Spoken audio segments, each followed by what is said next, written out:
Hi folks, Wednesday, December 17th, around 11 Central Time. Huge night last night. Obviously a lot of you were paying attention. We breached 66, then 66.50 an ounce on silver.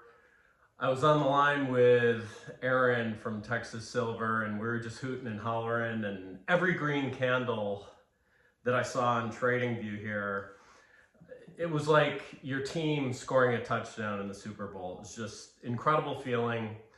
I'd made a video yesterday morning and I said there was a big move imminent, and I guess my timing was pretty good because man, did it explode around 11 p.m. last night.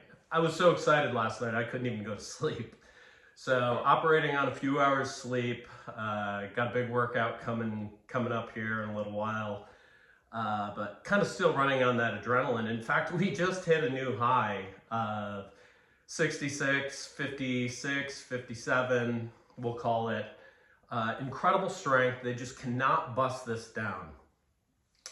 We also slipped into backwardation several times last night. Interesting to see. So the spot price eclipsed the futures price.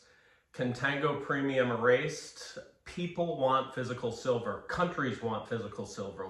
Central banks.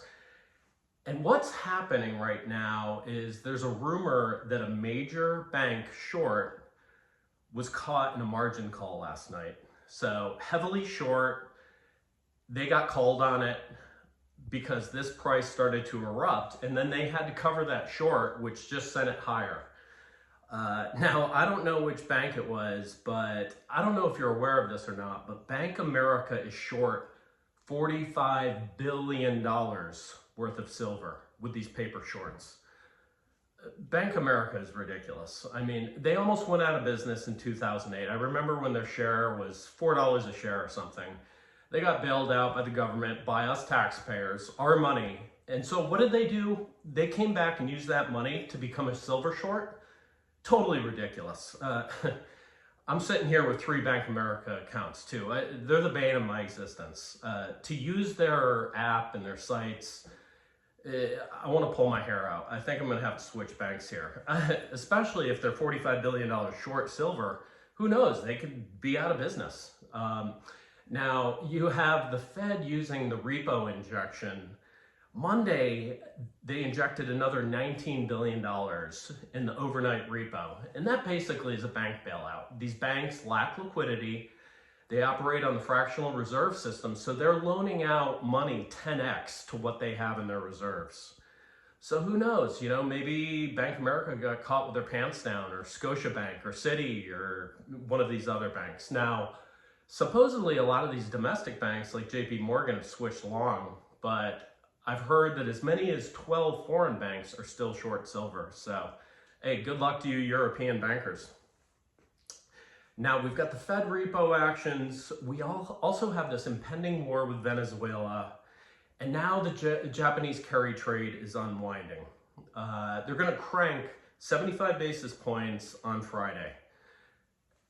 Japanese free money is done. I don't know if you realize this or not, but over the course of this scam, where they borrowed money for basically nothing in Japan and then invested it in the United States, and all these tech companies and drone AI, quantum, and all this speculative stuff, the amount of money that they invested in this economy is estimated at $1.5 trillion to $4 trillion into the US economy.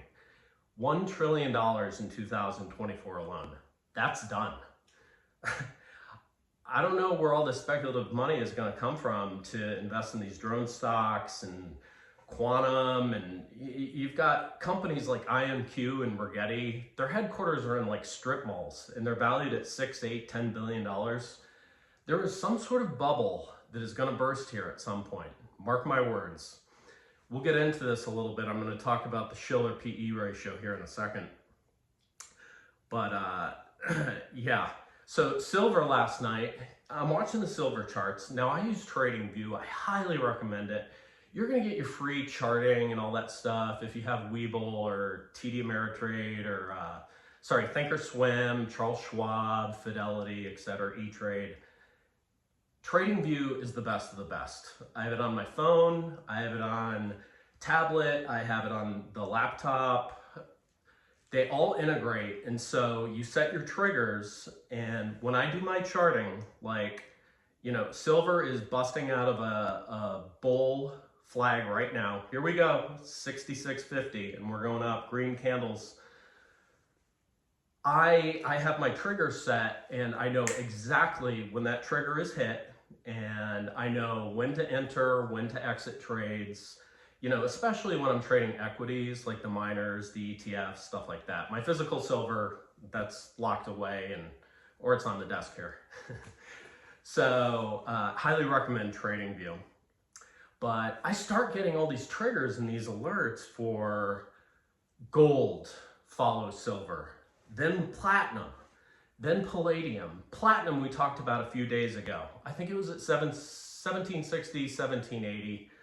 I said, I believe it was at 1760. I said, if we get through 1780, we're gonna bust through. Well, that happened last night. It actually happened yesterday as well. But we busted through the 2011 high on platinum.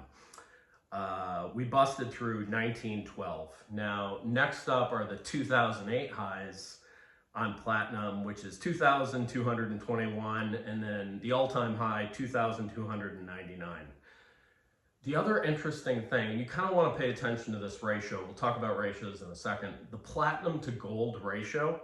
When platinum starts to outperform gold, that is a sign that the US stock market is going to go down. It's a correlating factor. I'm not going to get into all the background of that, but it's another, as the corporate nerds call it, KPI, key performance indicator. So there are a lot of signs pointing to a US stock market bubble, which is another reason that we stack this stuff. Palladium broke out of an October high, 1623.85. Just looking at the technicals, it is a monster cup. It has yet to form a handle with that cup and handle bullish pattern. It's also in a W pattern, which is also bullish. So we'll keep an eye on that. And then, you know, gold's breaking through as well. All eyes are on the high, 4,381.84 cents. So, you know, we're happy to own all of it. Now, this was an interesting statistic. As a percent of international reserves, sovereign reserves, central banks, gold, right? You've seen the accumulation. You've seen what BRICS is doing. You've seen what Poland's doing. In the 1800s, sovereign reserves of gold were at 90% of their reserves, okay? Real hard money. In the 70s and 80s, it had dropped to 50%. From 2000 to 2022, 10% of international reserves. Fiat monopoly money reserves. These currencies and these banks and these countries backed by nothing. Now, 2025, we're back up to 30% because of the accumulation, Russia, China, Poland. You're getting statistics of just bizarre countries buying tonnage of gold. Brazil, Iraq, Kyrgyzstan, Kazakhstan, it's wild. A couple ratios that I recommend that you highly pay attention to for you stackers, and here we go, 66.47 on silver. We're busting out of this bull flag. Back to the ratios. The gold-silver ratio. You have to watch this, okay? In April of this year, we were at 107, okay? We have dropped to 65 on the GSR. This thing is gonna continue to go down, and for that silver explosion, we need that GSR to continue to drop. So I have that right here on my list of favorites on my TradingView. Our target, single digits, baby. So, you know, people disagree about this, like the real gold to silver ratio that existed in currencies from Egypt to Greece to Rome to whenever, probably 7-to-1, 8-to-1, sort of mimics the mineral makeup of what's in the Earth's crust. but we're targeting single digits. So I want to see that thing continue to drop. Now, really interestingly, the Shiller PE ratio. This is more about the US stock market. It is at 40.6 right now. Only 3 times in the last 154 years has it gotten to this level. Basically, this means that the prices of these stocks are priced here and the earnings are here, okay? Completely ludicrous valuations of these high-flying tech stocks with no correlation to their earnings or profit or any of that. Japanese carry trade didn't help that inflation, right? And our fiat currency is monopoly money. So where does it all get invested? Ridiculous companies, you know, Palantir and the drone stocks, Quantum, all these high-flying stocks. So only 3 other times in history has it reached this level. The dot-com bust, 2000, 2021, we all remember that, right? Where they had the different arrows in the supermarkets to keep everybody healthy. Yeah, it was real smart. So 2021 and then now. What happened during the dot-com? Stock market crashed 49%. What happened 2021? We basically had a retracement of 25%. Some would call that a crash. What's going to happen now? Basically, the earnings to price of these stocks in the 154 years of recorded history of the US stock market has never been this inflated, overdone, bubble, whatever you want to call it. The market trades in this 154-year period higher than 98.9% of all stock market recorded history. That is a huge problem. That's why you have to hedge your bets with this stuff, because it's real, you can touch it, it doesn't get debased by the nanosecond like we've talked about. And, you know, a huge piece of this, it's the AI related stocks, the AI hype, the AI bubble, NVIDIA's in it, AMD, OpenAI, Oracle, it's international now. 23% of the global market cap is AI related. 46% of the US S&P 500 is AI related. That's crazy. Like, in America, do we even manufacture anything anymore? Do we make anything? Do we make any hard goods? We have OnlyFans, we have TikTok, and then we have AI. So what I like playing around with AI. You're going to see the intro. It's going to be AI. But, you know, we talked yesterday about the fake silver and precious metals AI videos on YouTube. It's maddening. And then you look at the relationship between Oracle, OpenAI, and NVIDIA, and you have NVIDIA and Oracle both investing money into OpenAI. So OpenAI takes the money from NVIDIA and then buys data space from Oracle, and then it takes the money from Oracle and then goes and buys Blackwell and other chips from NVIDIA. So it's like this huge circle J, I will call it. For me, it seems like a big scam. It seems like a Ponzi. And the fact that it's half of the US stock market, it kind of blows your mind a little bit. So a little bit on the miners. I mean, this is incredible. What a time to be alive as a stacker.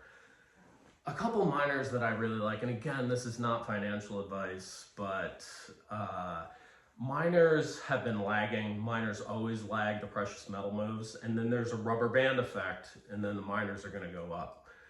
So miners, you have First Majestic Silver, Barrick Gold, Hecla, Newmont, Wheaton Precious Metals, Pan America Silver. Those are the major miners that I'm paying attention to. Every single one of them is kind of in the same bull pattern. They are ready to roll. You know, might be a week, might be tomorrow, might be a month. What I do is accumulate on these dips, and I leg in. I don't trade in and out of them. I have nice positions. Of course, you know, it's smaller. It's my investment account. It's not my precious metals, which is my core. And then in terms of the funds, I kind of stay away from the ETFs. Never, ever, ever buy SLV. That is an instrument used to short silver. It's garbage. But I do like the Sprott funds, and, you know, getting back to platinum and palladium, SPPP is Sprott, platinum and palladium, and then Aberdeen has a couple of the physical PAL, PALL for palladium, PPLT for platinum.